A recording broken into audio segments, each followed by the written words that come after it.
नमस्कार दोस्तों, कैसे हैं आप सब। आई होप कि आप लोग अच्छे होंगे। दोस्तों,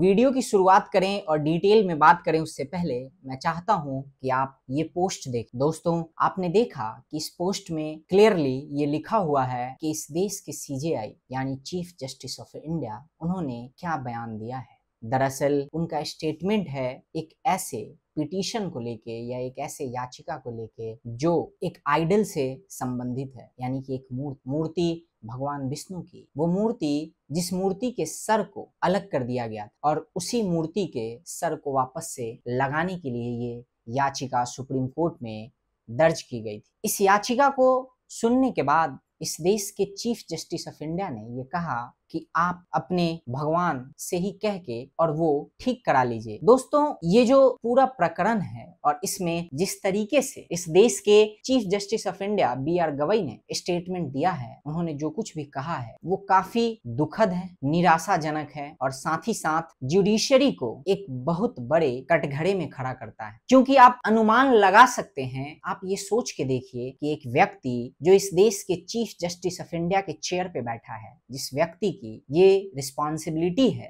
जिस व्यक्ति की ये जिम्मेदारी है कि वो इस देश में कानून के विधान को स्थापित करे या फिर उसे किस तरीके से स्थापित किया जा सकता है और किस तरीके से इस देश में कानून सबके लिए एक समान हो, उसकी बागडोर चीफ जस्टिस ऑफ इंडिया के पास ही होता है। और कोई व्यक्ति जो उस चेयर पे बैठा है, जो पूरे देश के न्यायिक प्रक्रिया, न्यायिक प्रणाली की देखरेख करे और उसको एक दिशा देने का काम हो, उसका नेतृत्व करने का दायित्व जिस व्यक्ति का है, उस व्यक्ति के ऐसे वचन है या उस व्यक्ति ने इस तरीके के इलॉजिकल बात को किया है। ये जितना इलॉजिकल है उतना ही स्टूपिड स्टेटमेंट है। और ये मैं क्यों कह रहा हूं दोस्तों, हमने देखा है कि ये पहली बार नहीं है। इससे पहले भी हमने इस देश के जजों को, सुप्रीम कोर्ट के मिलॉर्ड्स को ये या इस तरीके के स्टेटमेंट देते हुए देखा है। चाहे वो नुपुर शर्मा का केस हो, जिसमें जस्टिस सूर्यकांत ने जो स्टेटमेंट दिया था उसमें वो स्टेटमेंट देने की कोई जरूरत नहीं थी, या फिर ये इंसिडेंट हो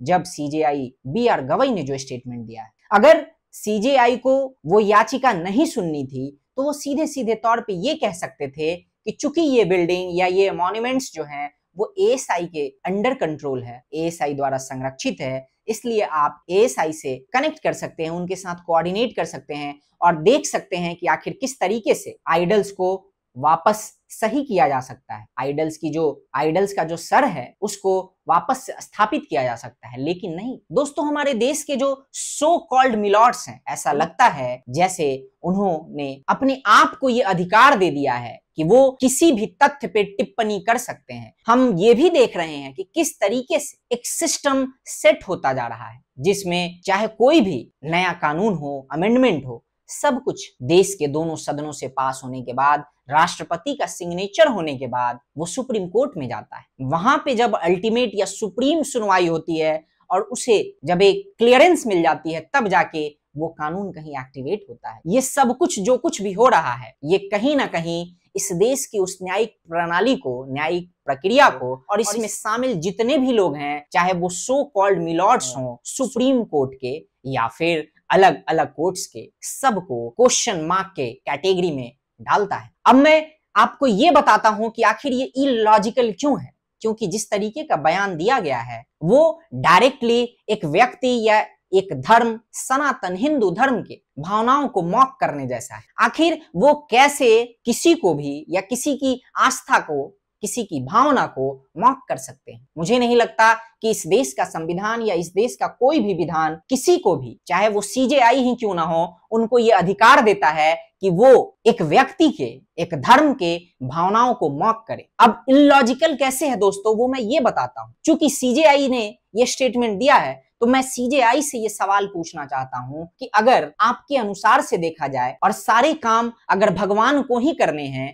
या उनको करने हैं जिन्होंने इस पूरे सृष्टि को बनाया है, अगर सारे काम भगवान को ही करने हैं तो फिर कोर्ट का क्या काम है? न्याय भी वही कर देंगे। फिर आपको CJI के तौर पे उस चीफ जस्टिस ऑफ इंडिया की कुर्सी पे बैठने का कोई हक नहीं है, फिर कोर्ट की कोई जरूरत नहीं है, फिर मिलॉर्ड्स की कोई जरूरत नहीं है, फिर ये सारा जो न्यायिक प्रणाली है जिसमें लगभग 5 करोड़ से ज्यादा केसेस लंबित हैं, उन सब की भी कोई जरूरत नहीं है। अगर उनकी लॉजिक से देखा जाए तो दोस्तों इसी तरीके का आर्ग्यूमेंट देना बनता है। और ये मैं क्यों कह रहा हूं, क्योंकि मैं कह सकता हूं, मैं इस देश का नागरिक हूं। एक नागरिक होने के नाते इस देश का संविधान मुझे ये अभिव्यक्ति की आजादी देता है, ये freedom of expression, freedom of speech की फंडामेंटल राइट्स को मुझे प्रदान करता है, जिसके तहत चाहे वो कोई भी हो, अगर वो आउट ऑफ द कॉन्टेक्स्ट जाके बातें करेगा या स्टेटमेंट देगा, बयान देगा, तो उससे सवाल पूछा जाएगा, उससे पूछा जाएगा, उसको अकाउंटेबल बनाया जाएगा, उससे उसकी